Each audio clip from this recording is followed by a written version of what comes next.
in a thunderous return to the skies. The Dot Beast awakens. The F-111 Aardvark, USAF's legendary swing-wing bomber, is back. And what you're about to witness is more than just a flight. It's raw aviation. Dot power unleashed.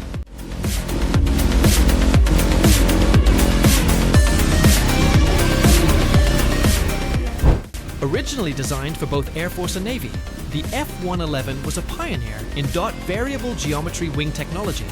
Built to fly low, fast, and undetected, this bomber redefined tactical strike dot capabilities in the Cold War era. And now, decades later, it returns to the airshow circuit as a living legend. Watch as its wings sweep back for dot high-speed passes, cutting through the air like a missile, and then extend gracefully for low-speed flybys, a display of its unmatched aerodynamic flexibility. The crowd holds its breath. Then boom! The sonic roar echoes, a reminder that this machine was made for war.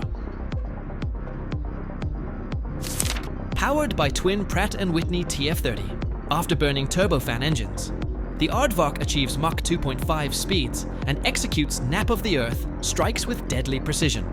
It's not just a bomber, it's a shadow that flies fast and low before anyone knows it's there.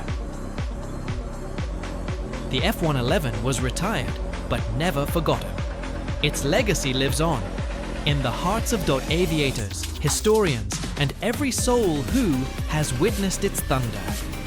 This airshow appearance isn't nostalgia, it's a declaration. The Aardvark still owns the sky.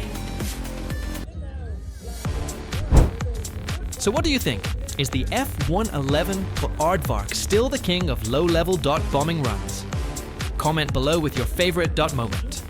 And if you love legendary warbirds, like this, don't forget to like, subscribe, and join Supersonic News for more high-impact aviation coverage.